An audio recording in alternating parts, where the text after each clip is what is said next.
Assalamualaikum warahmatullahi wabarakatuh. Kami dari kelompok 4 akan menjelaskan mengenai model-model pembelajaran rumpun personal. Pada pembahasan ini, kami akan membahas mengenai yang pertama adalah konsep dasar rumpun personal, yang kedua adalah model non-directive teaching, yang ketiga adalah model developing positive self-concept, dan yang keempat adalah penerapan model rumpun personal di kelas, meliputi kelebihan dan juga kekurangannya, dan yang terakhir adalah kesimpulan. Tujuan pembahasan ini adalah untuk menjelaskan konsep dasar rumpun personal dalam model pembelajaran. Yang kedua adalah memahami dua model utama dalam rumpun ini, yaitu non-directive teaching dan developing positive self-concept. Yang ketiga adalah menunjukkan penerapan nyata model rumpun personal di kelas. Yang keempat adalah mengidentifikasi kelebihan dan kekurangan model ini dalam pembelajaran. Dan yang kelima adalah menumbuhkan kesadaran akan pentingnya pembelajaran yang berpusat pada peserta didik. Perkenalkan, saya Natasha Melinda Salim yang pada kali ini akan membahas mengenai konsep dasar dari model pembelajaran rumpun personal. Jadi, model pembelajaran rumpun personal ini adalah pendekatan pembelajaran yang berfokus pada siswa dengan fokus pada pengembangan diri individu secara personal, di mana siswa diberikan kebebasan untuk menentukan strategi, metode, bahan ajar, dan juga lingkungan belajar sesuai dengan gaya belajar yang mereka miliki. Konsep dasar model pembelajaran personal meliputi prinsip-prinsip seperti pembelajaran berpusat pada siswa atau student center, pengembangan kesehatan mental, peningkatan kepercayaan diri, empati, serta kreativitas dan ekspresi pribadi. Selain itu, model ini juga mendorong kemandirian dan tanggung jawab siswa terhadap proses belajar dan hasil karya mereka. Pendidikan ini diarahkan untuk membantu siswa memahami dengan baik dan memikul tanggung jawabnya. Konsep dasar model pembelajaran ini memiliki beberapa karakteristik seperti fokus pada pengembangan diri, konsep diri yang realistis. Yang kedua adalah menumbuhkan empati dan hubungan harmonis dengan lingkungan sosial. Yang ketiga adalah memberikan kebebasan kepada siswa dalam menentukan apa dan bagaimana cara mereka belajar. Yang keempat adalah meningkatkan kreativitas dan kemampuan interpersonal serta rasa percaya diri untuk siswa tersebut. Dan yang terakhir adalah dalam model pembelajaran ini guru hanya sebagai fasilitator belajar untuk membantu dan dalam pembentukan mental positif siswa. Dalam konsep dasar rumpun personal ini terdapat dua tokoh utama, yaitu Carl Rogers dan juga Abraham Maslow. Dari Carl Rogers menyatakan bahwa fokus utamanya adalah pada self atau diri pribadi dengan konsep diri nyata atau real self untuk berkembang secara positif dan mencapai potensi maksimalnya jika mendapatkan dukungan emosional tanpa syarat atau unconditional positive regard. Teori Rogers ini dikenal sebagai pendekatan yang berpusat pada klien atau client center therapy yang menyatakan dorongan interpersonal dalam proses terapinya. Selanjutnya, menurut Abraham Maslow, ini dikenal dengan hierarki kebutuhan yang mengarah pada kebutuhan aktualisasi diri sebagai puncak dari kebutuhan manusia. Maslow memandang individu sebagai keseluruhan yang utuh dengan potensi kreatif dan juga dorongan bawaan untuk bertumbuh dan berkembang. Ia meneliti individu-individu yang dianggap sehat secara psikologis dan menemukan bahwa kebutuhan akan penghargaan dan kasih sayang adalah kunci dalam perkembangan diri yang sehat. Dari kedua tokoh tersebut secara sederhana dapat dinyatakan bahwa rumpun personal dari kedua tokoh ini menekankan bahwa individu adalah makhluk yang memiliki potensi untuk berkembang secara optimal jika kebutuhan dasar dan juga psikologis dalam diri mereka terpenuhi, khususnya dengan adanya rasa diterima dan juga dukungan tanpa syarat. Keduanya memberikan perhatian besar pada perkembangan diri dan juga aktualisasi diri sebagai tujuan utama psikologi humanistik. Halo semua, kenalin, aku Saskia Salsabila Ainul Khotimah dengan NIM 2405346082221. Aku dari Prodi Pendidikan Teknik Elektro. Di sini aku akan membahas model yang pertama, yaitu non-directive teaching yang dikembangkan oleh Carl and Roger. Model ini juga sering disebut dengan student-centered learning atau pembelajaran yang berpusat kepada siswanya. Di sini guru bukan sebagai pengarah utama, melainkan sebagai fasilitator. Roger percaya bahwa setiap individu itu memiliki potensi yang alami untuk belajar. Nah, potensi itu dapat dikembangkan melalui lingkungan yang aman, penuh penerimaan, dan bebas dari tekanan. Proses belajar ini sering disebut dengan self-initiated learning atau pembelajaran yang berpusat dalam diri siswa. Ada 5 langkah penting di dalam model ini. Yang pertama, membangun hubungan dan rasa saling percaya. Yang kedua, mengeksplorasi perasaan siswa atau masalah siswa. Yang ketiga, mengembangkan wawasan tentang diri sendiri. Yang keempat, ada membuat rencana tindakan untuk perubahan. Dan yang terakhir, ada mengintegrasikan pemahaman menjadi perilaku yang positif. Guru berperan sebagai pendengar yang aktif, memberikan empati, dan menciptakan suasana tanpa penilaian.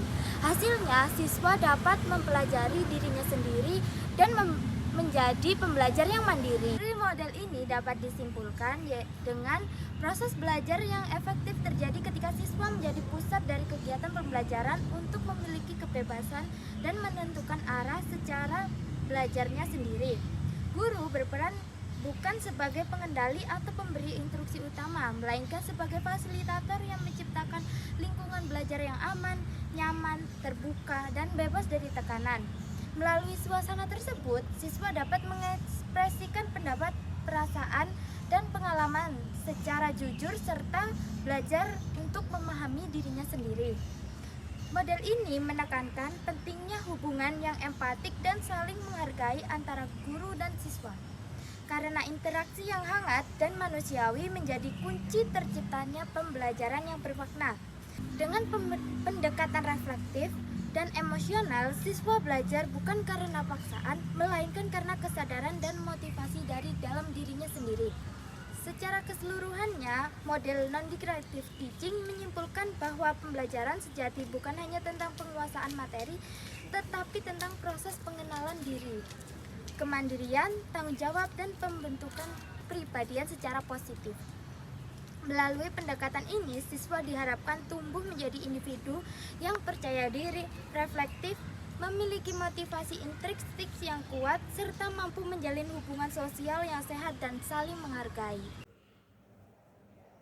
Halo, aku Aura. Jadi di sini aku akan menjelaskan model yang selanjutnya, yaitu model Developing Positive Self Concepts atau bisa disebut dengan pengembangan konsep diri positif. Jadi model ini dikembangkan dari teori Abraham Maslow tentang aktualisasi diri dan juga teori Carl Rogers tentang penerimaan tanpa syarat atau unconditional positive regard. Jadi kedua tokoh ini berpendapat bahwa setiap manusia pada dasarnya memiliki dorongan alami untuk tumbuh dan menjadi lebih baik. Namun pertumbuhan itu hanya bisa terjadi apabila seseorang merasa diterima, dihargai, dan juga didukung oleh lingkungan sekitarnya. Kemudian dalam konteks pendidikan, hal ini berarti bahwa guru memiliki peran yang sangat penting dalam menciptakan suasana belajar yang aman, positif, dan juga penuh kepercayaan. Jadi guru tidak hanya menyampaikan materi pembelajaran, tetapi juga berusaha memahami perasaan, kebutuhan, dan potensi setiap siswa. Jadi ketika siswa merasa dihargai dan juga diterima tanpa takut dihakimi, mereka akan lebih berani mengekspresikan pendapat, mencoba hal baru, dan bertanggung jawab atas keputusan yang mereka ambil. Jadi tujuan utama dari model ini adalah membantu siswa mengenali siapa dirinya, baik dari segi kelebihan maupun kekurangannya. Siswa diarahkan untuk menemukan potensi terbaiknya, menumbuhkan rasa percaya diri serta harga diri yang kuat, dan akhirnya membentuk pribadi yang mandiri, tangguh, serta mudah beradaptasi dengan berbagai situasi. Jadi selain itu, model ini juga mendorong siswa untuk belajar mengambil keputusan dengan penuh kesadaran, bukan karena tekanan dari luar, melainkan pemahaman diri yang mendalam. Jadi prinsip dasarnya sangat sederhana namun kuat. Jadi setiap siswa bisa berkembang apabila ia merasa diterima dan juga mendapat ruang untuk menjadi dirinya sendiri. Jadi melalui pembelajaran dengan pendekatan ini, guru berperan sebagai fasilitator sekaligus teladan. Guru menunjukkan semangat belajar, rasa ingin tahu, dan sikap menghargai setiap individu. Dengan cara itu, siswa pun akan meniru perilaku positif dan belajar mengembangkan kepribadian yang sehat. Jadi, dampak dari penerapan model developing positive self-concept sangat luas. Siswa menjadi lebih percaya diri, berani berbicara di tempat umum, serta mampu mengambil keputusan yang dengan pertimbangan yang matang. Jadi mereka lebih aktif dalam kegiatan belajar karena merasa dihargai dan didukung, bukan dipaksa. Jadi yang paling penting, siswa tidak hanya belajar tentang pelajaran di sekolah, tetapi juga belajar mengenal, menerima, dan mencintai dirinya sendiri. Dari sinilah terbentuk individu yang memiliki keseimbangan antara kemampuan akademik dan juga kematangan emosional, yang merupakan fondasi utama bagi manusia yang utuh dan juga berkarakter. Halo semuanya, perkenalkan, namaku Rahman Taufan Riyadi. Sebelumnya kan kita sudah memahami apa itu konsep dan teori dari model rumpun personal ya. Sekarang saya akan membahas bagaimana sih penerapannya di kelas dan apa kelebihan dan kekurangannya. Model rumpun personal ini berfokus pada pengembangan diri, bagaimana siswa mengenali potensi, perasaan, dan pengalaman mereka sendiri sebagai bagian dari proses belajar. Jadi, bukan soal pengetahuan, tapi juga bagaimana sih siswa tumbuh sebagai pribadi yang utuh. Dalam praktiknya, guru bisa menerapkan model ini dengan cara-cara sederhana namun bermakna. Pertama, guru bisa mengadakan refleksi harian atau jurnal pribadi. Misalnya, di akhir pelajaran, siswa menulis satu hal yang mereka pelajari di hari itu. Dan satu hal yang mereka rasakan selama belajar. Kegiatan ini melatih siswa untuk jujur terhadap dirinya sendiri dan menyadari proses belajarnya, bukan hanya hasil akhirnya. Kedua, bisa dilakukan counseling session atau diskusi kelompok kecil. Di sini, guru dan siswa berbicara lebih terbuka, membahas kesulitan belajar, pengalaman di luar sekolah, atau bahkan hal-hal yang mengganggu fokusnya belajar. Melalui kegiatan seperti ini, guru bisa lebih memahami kondisi dan emosionalnya setiap siswa-siswanya. Ketiga, guru dapat menggunakan lembar evaluasi diri atau self-evaluation sheets. Lembar ini membantu siswa menilai kemampuan diri dan perkembangan dirinya. Misalnya, mereka bisa menuliskan seberapa aktif mereka berdiskusi atau seberapa percaya mereka dalam mengemukakan pendapat. Dari situlah, siswa belajar mengambil tanggung jawab dalam proses belajar mereka sendiri. Dan yang keempat, guru bisa mengaitkan pelajaran dengan pengalaman nyata siswa. Misalnya saat mereka belajar tentang kerjasama di dalam olahraga, guru bisa mengajak siswa berbagi dengan pengalaman saat bermain futsal ataupun lomba estafet. Cara ini membuat pelajaran lebih hidup, relevan, dan menyentuh sisi personal siswanya. Dengan penerapan seperti ini, suasana kelas menjadi lebih terbuka, komunikatif, dan berpusat pada siswa. Sekarang kita masuk kepada bagian kelebihannya. Apa saja sih kelebihannya? Pertama, model ini membentuk siswa menjadi lebih mandiri dan percaya diri. Mereka tidak hanya menunggu arahan guru, tapi juga aktif mengenal kelebihan dan kekurangannya. Misalnya, siswa yang awalnya pemalu bisa memulai berani berbicara kepada banyak umum karena mereka merasa ingin didengarkan. Kedua, hubungan antara guru dan siswa menjadi lebih dekat. Guru bukan hanya pengajar, tetapi juga pendengar dan pembimbing. Misalnya, ketika siswa merasa dihargai, mereka jadi lebih terbuka dan semangat dalam belajar. Ketiga, menumbuhkan motivasi belajar dari dalam dirinya sendiri. Mereka belajar bukan karena takut dimarahi atau ingin nilai tinggi, tapi karena ingin berkembang. Inilah ciri khas dari pembelajaran yang humanis. Belajar dari hati, bukan dari tekanan. Namun, tentu saja setiap model pun memiliki kekurangan. Kekurangannya apa saja sih? Yang pertama, membutuhkan waktu yang cukup lama dan kesiapan guru yang tinggi. Guru harus sabar, peka terhadap kondisi emosional siswa, dan mampu memberikan perhatian yang individual. Yang kedua, tidak cocok untuk kelas besar. Kalau jumlah siswanya terlalu banyak, guru kesulitan melakukan refleksi atau konseling secara mendalam kepada setiap siswa-siswanya. Dan yang ketiga, kurang efektif jika kurikulum terlalu kaku dan padat. Ketika target akademik terlalu dikejar, kegiatan refleksi atau diskusi personal bisa terabaikan. Padahal, bagian inilah yang menjadi inti dari model rumpun personal. Namun, kekurangan ini sebenarnya bisa diatasi. Misalnya, dengan memanfaatkan waktu tertentu untuk refleksi dan menggunakan teknologi seperti jurnal digital agar siswa tetap bisa untuk mengekspresikan diri tanpa memakan waktu yang lama di kelas. Jadi, meskipun memiliki beberapa tantangan, model rumpun personal inilah yang menjadi tetap sangat relevan di dunia pendidikan saat ini. Model ini membantu guru dan siswa menciptakan suasana belajar yang lebih manusiawi, penuh empati, dan berpusat pada peserta didiknya. Dengan pendekatan seperti ini, sekolah tidak hanya mencetak siswa yang cerdas secara akademik, tapi juga dewasa secara emosional dan sosial. Sekian, terima kasih.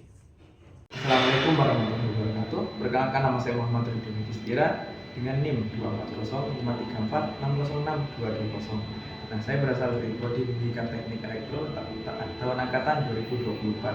Nah, di sini saya akan menjelaskan kesimpulan dari model pembelajaran rumpun personal. Nah, yang pertama, model pembelajaran rumpun personal lebih berfokus pada pengembangan pribadi siswa secara menyeluruh. Tujuannya bukan hanya agar siswa pintar secara akademik, namun juga agar mereka mengenal diri sendiri, punya kepercayaan diri, dan mampu berpikir serta bertindak secara mandiri. Nah, melalui model seperti non-directive teaching dari Carl Rogers dan developing positive self-concept, guru tidak lagi menjadi sosok yang hanya mengajar di depan, melainkan menjadi fasilitator yang mendampingi siswa menemukan potensi dan arah hidupnya. Nah, jadi peran guru di sini bukan lagi sebagai pembimbing, namun menjadi jembatan agar mereka bisa berpikir lebih kritis dan lebih percaya akan kemampuan diri sendiri agar bisa mengatasi masalah dalam dunia akademik maupun non-akademik. Dengan pendekatan ini, pembelajaran menjadi lebih bermakna karena siswa belajar dengan hati, bukan bagi sekedar dengan pemikiran atau otak saja. Pembelajaran rumpun personal lebih menekankan perkembangan peserta didik secara menyeluruh, tidak hanya dalam aspek akademik maupun non-akademik, tetapi tujuan utamanya membantu siswa untuk mengenal dirinya sendiri, memahami kekuatan dan kelemahannya, serta menumbuhkan rasa percaya diri. Dengan pendekatan ini, pembelajaran tidak hanya diarahkan dengan pencapaian nilai atau hasil belajar semata, melainkan juga pada pembentukan karakter, sikap mandiri, kemampuan dan berpikir reflektif dan lebih bisa berpikir secara kritis. Nah, melalui model seperti non-directive teaching yang dikembangkan oleh Carl Rogers dan developing positive self-concept, peran guru mengalami perubahan yang signifikan. Guru tidak lagi menjadi satu-satunya pengetahuan atau pembimbing, maupun tetap berperan menjadi fasilitator, pendamping, pembimbing, dan menciptakan suasana belajar yang terbuka dan penuh empati. Guru membantu siswa menemukan potensi diri, serta menemukan arah hidup, serta membangun motivasi untuk belajar. Menggunakan pendekatan personal ini, proses belajar menjadi lebih bermakna karena melibatkan aspek emosional dan spiritual siswa. Tidak hanya belajar dengan pikirannya sendiri, namun juga dengan perasaannya. Nah, pembelajaran seperti ini mendorong siswa agar lebih sadar terhadap dirinya sendiri dan lebih mengenal kelemahan maupun kelebihan diri sendiri dan lebih percayakan diri sendiri. Nah, menghargai orang lain dan bertanggung jawab atas keputusan yang diambil. Akhirnya model pembelajaran personal membantu membentuk individu secara utuh, cerdas, secara intelektual, emosional, serta sosial. Nah, demikian kesimpulan yang dapat saya berikan. Kurang lebihnya mohon maaf. Wassalamualaikum warahmatullahi wabarakatuh.